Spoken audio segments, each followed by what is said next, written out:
young man suffering from an incurable disease. He enters a cold sleep in order to cure his disease. When he wakes up 5 years later, the world has changed dramatically. A virus has killed 99.9% of Earth's men. He emerges into a sex-crazed new world where he is the planet's most precious resource. He has to repopulate the world by impregnating as many women as possible. Can he overcome temptation and save the world? Make sure you watch video till the end. Welcome to the future. It is 2040 AD and the world is technologically advanced beyond anything. AI has taken over the world in terms of employment. Rito is an ordinary boy who is pursuing a medical degree, hoping to become a doctor. However, he himself is plagued by a disease that doesn't have a cure yet, but he can still survive using the technology of cold sleep or, as they call it, hibernation. For as long as the cure for the disease isn't created, Rito would be sleeping, waiting for the cure. On his final day, Rito decides to confess his feelings to his longtime crush Arisa. Arisa can't give her answer. How could she? It was so sudden, but Rito doesn't mind. He can't ask her to wait for him for 5 years anyway. Rito then heads to the doctor's office where he would be put to sleep, alongside his big brother Ryu and little sister Mahiru, the only 2 living relatives that he has. As he is being readied for the procedure, Arisa arrives there as well, so she does like him back after all. He gives her his locket as safekeeping. The procedure then begins. Rito is placed into a container and the liquid pours into it. The voices of his close ones start muffling and, just as he passes out, he can faintly hear Arisa telling him that she would wait for him to wake up. Rito then opens his eyes after 5 years, and he is strangely surrounded by all female nurses, who all seem weirdly shy and aroused by him. Next to him is a purple-haired lady who tells him that it's 2045. Rito has slept for his destined 5 years. His attendant, Mira, the purple-haired girl, then takes him to a doctor who is on standby to check his vitals. Rito asks the doctor if he can see his own personal doctor instead, but the woman tells her that his doctor is no longer alive. Everything seems to be weird and Rito is getting more and more confused. Rito is then put in a limo where Mira explains to him about the MK virus. A virus so much deadlier than corona that it killed every single victim in just 3 days of infection. Even today,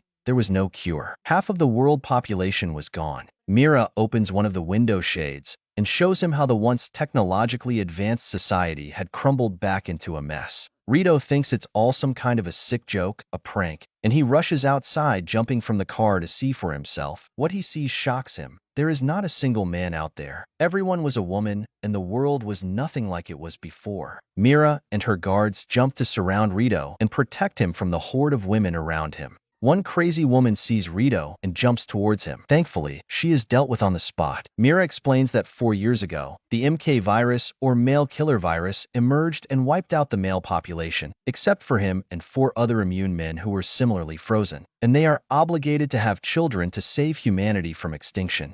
The story seemed like it was taken from a sci-fi novel, but it was true. Rito, however, is adamant that he doesn't want to sleep around with hundreds of women just so that he can have children with them. At heart, he is still loyal to Arisa. So, in order to convince Rito, Mira calls in his sister, Mahiru. Mahiru, who is now a teenager, arrives and explains that their brother Ryu contracted the virus and had to be frozen to save his life. She also explains that Elisa, who was actively involved in finding a cure for the MK virus, also had been missing for the last 3 years. Rito is distraught and he even gives Arisa a call. But Arisa was truly lost. At night, Mira arrives in Rito's room and starts stripping before him, asking him for his seed. Rito stops her midway and sends her away, but things are going to get more and more serious from here on out. Rito comes up with a plan. The next day, when Mira takes him to see the catalog of women that he could choose and impregnate, Rito asks for 1 month's time for him to find Arisa. He tells her that if there was anyone he would end up hooking up with, it would be Arisa and no one else. Mira agrees, but says until Elisa is located, she will send a different girl to his room every night so that they can seduce him into impregnating them. It doesn't matter if he doesn't end up doing it, but she would keep sending the girls regardless. Elsewhere in the same facility is another man. They call him Number 1, but his name is Kyoji Hino. He is one of the other immune men to the MK virus and was the first one to be awakened from the cold sleep. Unlike Rito, Kyoji is enjoying his life in this new world. He is taking full advantage of his manhood and sleeping around with 10 women a day or even more. He even has the choice to sleep with literal actresses. This guy is living his dream. Raito, on the other hand, finishes his meal and heads back to his room, and that's when he meets with Kyoji. Raito is really uncomfortable with how frank and calm Kyoji is with everything happening, while Kyoji can't believe how stupid Raito is for not taking the opportunity he has in hand.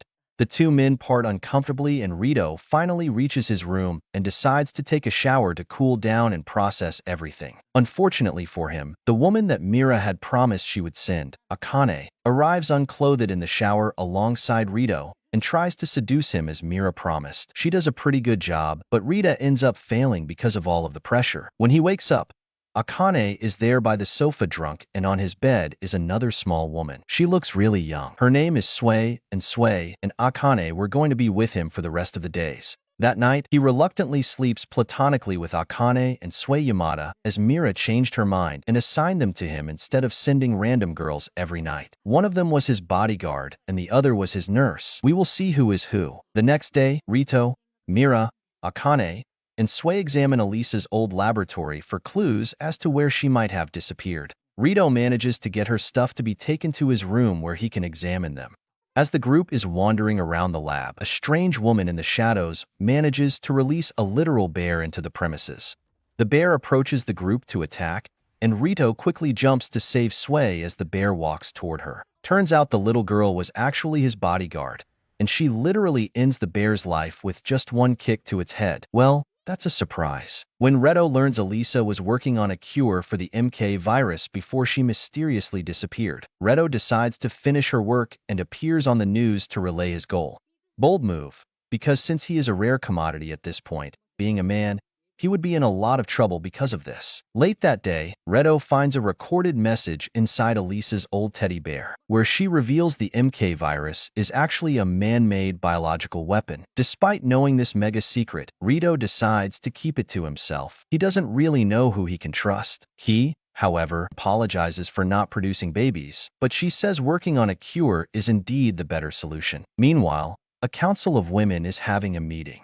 They look really suspicious and seem to be the ones who have made this whole situation in the world. The council views Rito as a threat to their power and decides that it's time for another man to be revived. We were then taken back once again to 2040, the age where life was somewhat normal. Shota Doi is an introverted high schooler who pretty much gets bullied by everyone at his school because he has somewhat different tastes in music and life itself. He gets tormented by his bullies, especially Takamatsu and his girlfriend Arisa, who just takes so much joy in torturing poor Shota. His only allies are his sister Mayu and his music teacher Yuzuki Hanyu, the only two people he holds dear in his life. However, just like Raito, Shota also gets the disease sometime in 2040, and he too ends up in the same cold sleep. 5 years later, Shota awakens to this new world with no men and is attended by a lady named Karen. Karen tells him about the MK virus. Shota reacts surprisingly well. However, Karen tells him that despite everything, he is okay to resume his schooling in his old school. Shota is taken aback at first, but then remembers that the virus probably killed his bullies already and decides to go to school. Shota, despite the time spent away in cold sleep, hasn't changed a bit and is still the introvert that he was before.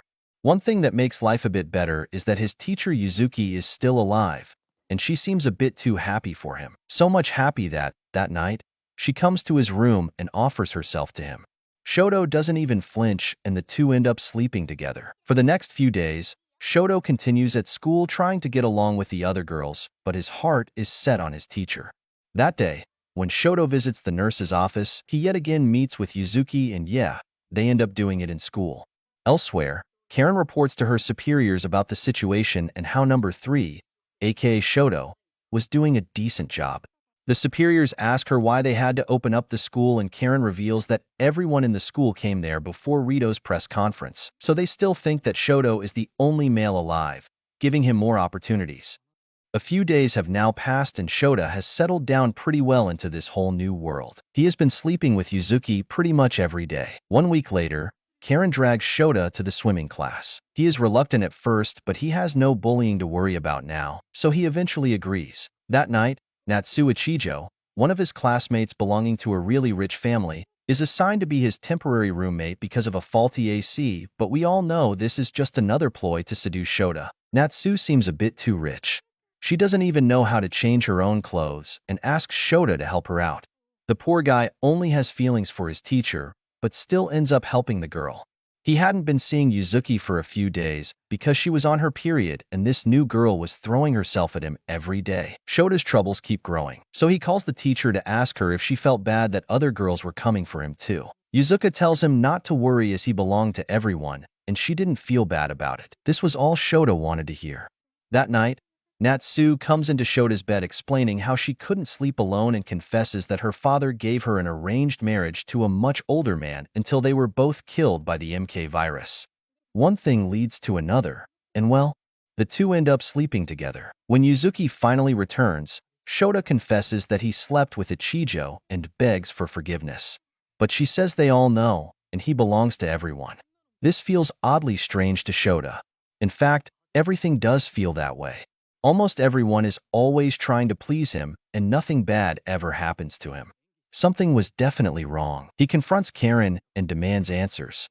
Karen is amused that Shota was smart enough to figure it out in just a few days. She takes him before the class and says she reopened his old school to make him comfortable so he would mate and repopulate the planet. Just to prove the fact that all the girls there were for him, she asks every one of them to strip, and the girls just do it. Elsewhere, the shady council of women from Japan decides that since number 2 isn't mating with anyone, Mira wasn't doing her job well, and they decide to remove her from the position.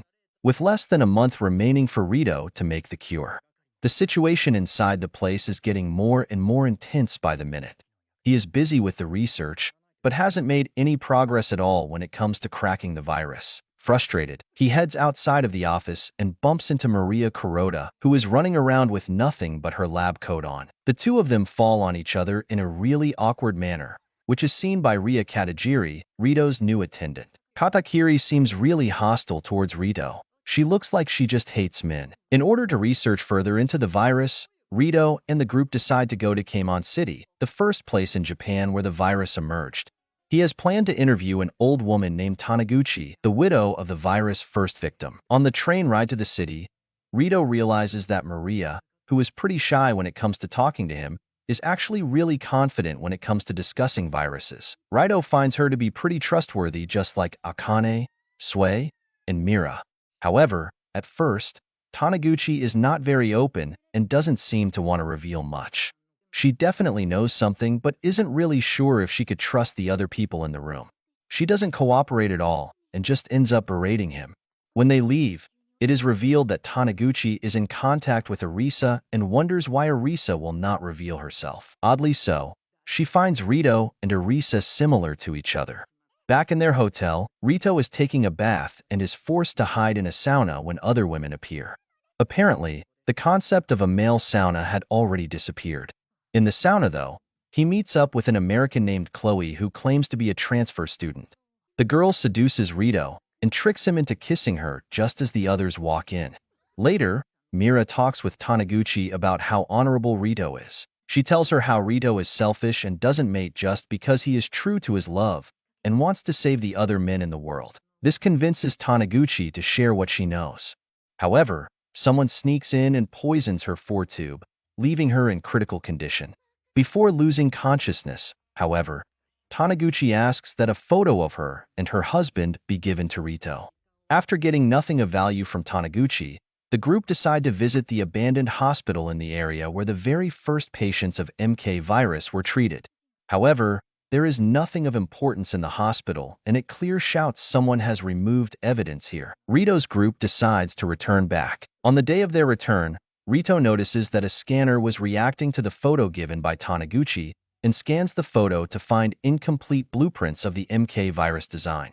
Someone had definitely made the virus. Using this blueprint, Rito could try to reverse engineer the virus. Later that day, when Rito is having his bath, Akane and Maria enter the bath with him, realizing that he has been acting weird lately. They tell him that they are on his side and also reveal the fact that many virologists were getting lost or had been assassinated in the last few years. It was almost as if the government was taking them out to stop looking for a cure for the virus.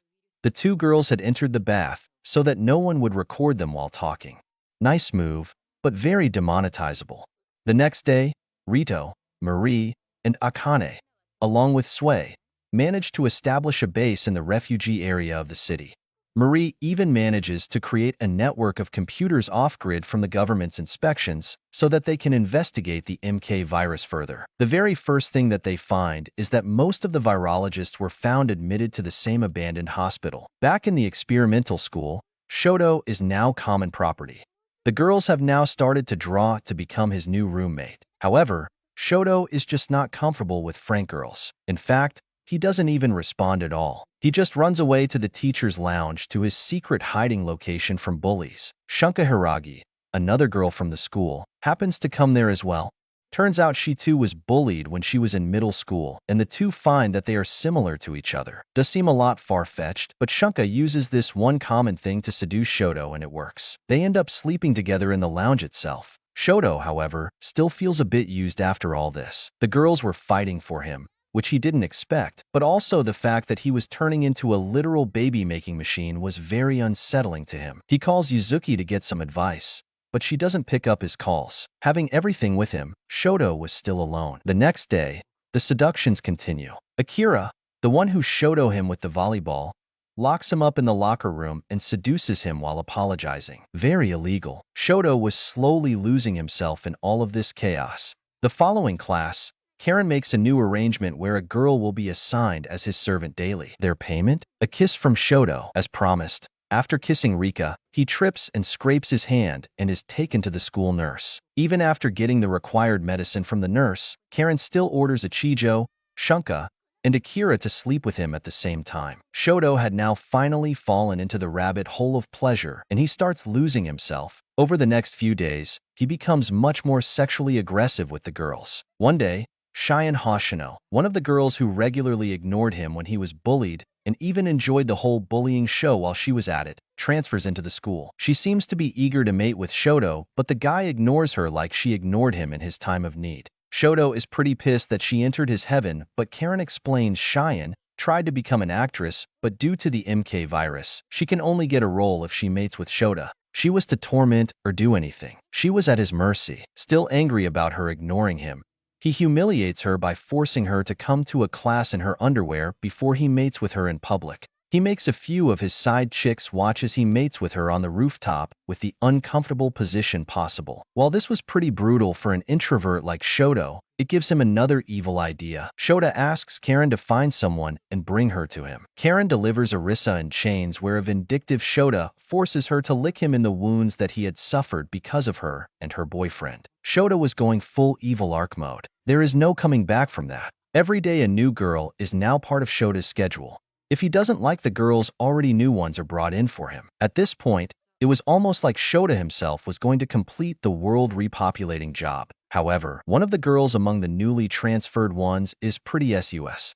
To begin with, she refuses Shota's advances. Nobody does that, and at night, the girl appears to be in contact with Arisa. They are planning to abduct Shoto. On the hand, Rito and his gang decide to head back into the abandoned hospital to get more clues about Arisa and the MK virus. Rito's group explores the abandoned hospital where Sway accidentally breaks a wall to reveal an air duct. They crawl through it and fall into an underground laboratory, the place where the virus was probably created. However, before they can investigate it, they come across a group of women who strangely are intent on killing them. Fortunately for them, the women are killed in turn by the mercenaries led by Chloe, aka Miss Mansfield, who turns out to be one of the United Women's, or UW's, peacekeeping agents. As Chloe saves the group from the exploding hospital, which was apparently set with a time bomb, her assistant, Miss Pope, yes, that's her name, meets the Japanese UW Council and arrests them after deducing the MK virus was created under their orders. While the explosion at the hospital is settling, several other explosions occur at the locations where the men are kept. The weird girl in school also tries to abduct Shoto but fails. However, Arisa and her so-called terrorist organization manages to capture one of the men. Number 4. Shota, who was injured in the explosion, wakes up in the hospital where Karen explains terrorists tried and failed to kidnap him. Shoto seems to have grown tired of his daily routine and asks her why she does not sleep with him. Karen tells him that she will if he wants to, but she needs to help to rule the world. Shoto agrees to help her. Chloe's group takes over Japan and orders Kyoji to stop mating until the terrorists are dealt with. This certainly angers the man, but what can one man do against a billion women? Elisa and the terrorist organization hack the airwaves of the worldwide television channel, and they reveal her group is called Izanami, who are not terrorists, but a group of rebels against the UW. They claim all the world leaders created the virus to wipe out men and create a world of only women. The UW leaders were working on creating humans without men, so as soon as that happens, the men will all be killed, which is why the UW needed to be stopped. After the telecast, Rito's group decides Chloe cannot be trusted and that they must escape. They rush to Rito's room to gather some stuff, but the room is already occupied by Shoto, who seems to have undergone a plastic surgery, and Karen. In a flashback, it is revealed that Karen performed a procedure on Shota to make him slightly older and no longer need glasses. Meanwhile, Rito meets Miura and urges her to escape with them, but she will only agree if he mates with her, which he refuses. Suddenly, Miss Pope arrests them. It was their plan to take Rito to Japan in the first place, saying they will be taken to America, but Ria and Maria knock her out, and they escape to Mahira's refugee friends. Back at the UW headquarters, Shota and Karen make a deal with Chloe to allow Shota to keep mating and make Karen the ruler of Japan. Rito's group then gets on a ship owned by Izanami that is headed to Taiwan, but Ria and Mira stay behind and are arrested. The ship lands where Rito finally reunites with Arisa. If you enjoyed the series, don't forget to leave a comment and a like to help the channel out. Thanks for watching.